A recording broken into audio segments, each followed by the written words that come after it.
Yes, it actually has quite a bit.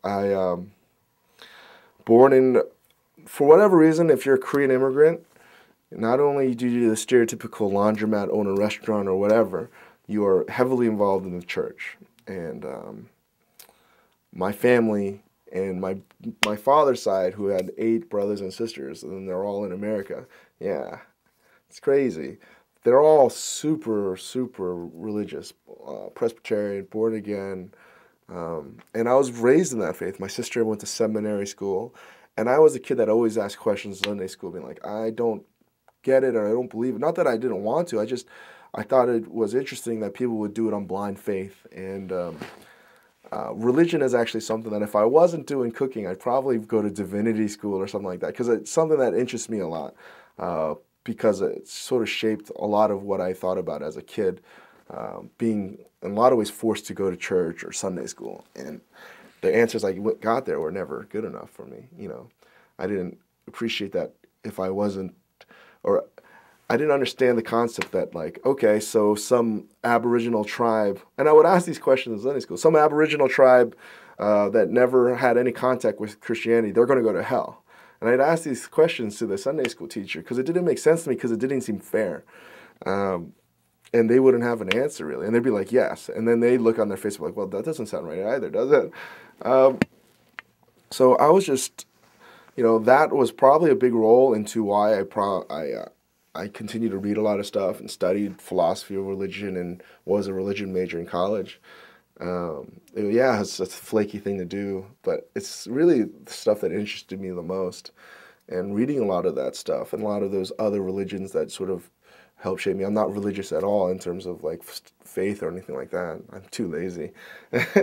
I think that like a lot of that stuff, like a lot of those texts I still read again, like whether it be the Bhagavad Gita, or I'll read like Thoreau or Emerson because of stuff that, you know, I've had to read.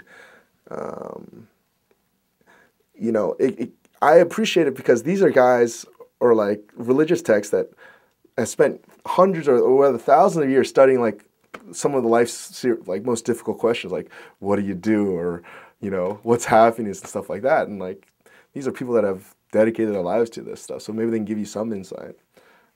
But I think the biggest thing is, you know, understanding how temporary everything is. If I was, you know, I hate to be called a secular humanist or whatever. You know, I'm not that smart to be that, but I tried to be a Buddhist just because it's the most reasonable, logical religion out there. It's not even really, I don't even consider it a religion, because it's more of a, it's totally logical, you know. But again, when I say laziness, there's no way I could live that life. I can't, you know. And you know, it fascinates me, but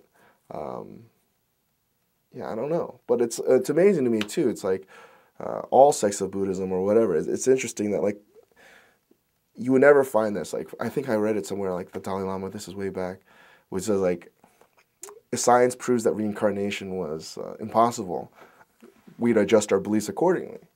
Well, that's a central tenet of that religion. You would never find that from any other faith. The fact that it'd be willing to adapt is important. So I wouldn't say that, but if I did, it'd probably be some form of Buddhism, just because I tend to agree with some of the principles more than others. But again, I don't have the willpower to do such things.